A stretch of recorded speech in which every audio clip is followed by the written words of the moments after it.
Welcome to the deep dive. Today, we're looking at this huge economic battle, but it's not on a stock exchange. It's happening in city councils. Right. We're digging into the competition between New York and London and how their totally different approaches to housing might just decide who wins the next decade. That's the whole story, isn't it? You Yeah. have these two global titans, and they're direct competitors for, talent capital, corporate headquarters. And the source material we're looking at shows this really stark contrast. New York is moving fast, making these big, aggressive policy changes. Well, London seems, kind of caught, stuck in a political holding pattern.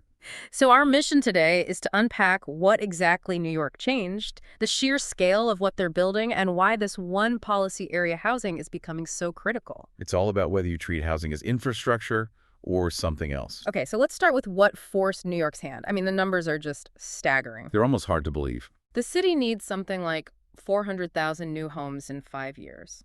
Just to get back to a functional level, that shortage led to a vacancy rate of 1.4%. Which is a record low. It's basically nothing. And you see the effects on the ground. Rents in a place like Greenpoint are up 60% since 2020. 60? Yeah, that's not sustainable.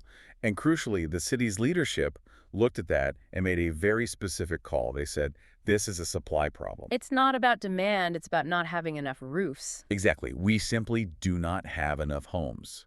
And that led them straight to political intervention, to zoning. Which brings us to this City of Yes for Housing Opportunity Plan. It's being called the most pro-housing zoning plan in the city's history. It is, and the guiding principle is actually deceptively simple. Allow a little bit of new housing in every neighborhood. That's it. And that one idea breaks decades of political gridlock, the usual not in my backyard resistance. So what did they actually change? Well, a few big things. First, they're allowing higher density across more neighborhoods that were previously locked down.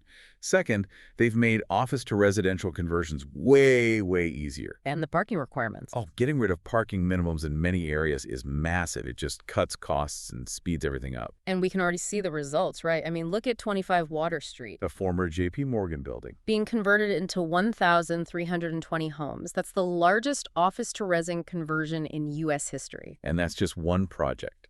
The Long Island City rezoning is set to deliver almost 15,000 new homes. It's a huge scale. Okay, so let's pivot to London. How does their response compare? It's a completely different world. London has a similar crisis, but the system is painfully sluggish.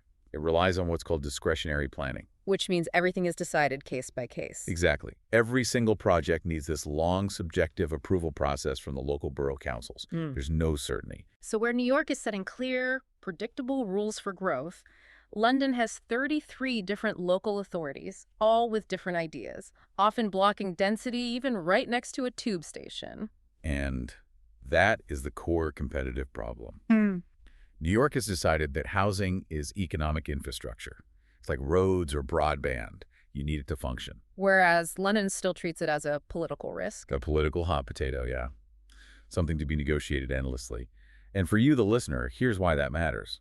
Capital and talent follow certainty. If a company can't be sure its workers can find a place to live, it'll go somewhere else. Right. And we should say, the New York plan isn't without controversy. Critics point to developer benefits, maybe not enough deep affordability baked in. Sure. But the calculation New York made was that doing nothing was just so much worse than doing something imperfectly. And that's the key takeaway here. New York has reframed housing policy as growth policy.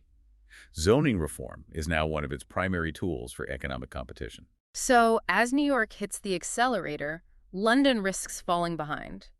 Not because it's a less amazing city, but because it's just becoming fundamentally harder to live there. Which leaves every global city with a really provocative question, I think. If you fail to build, do you ultimately just become a museum for the very wealthy?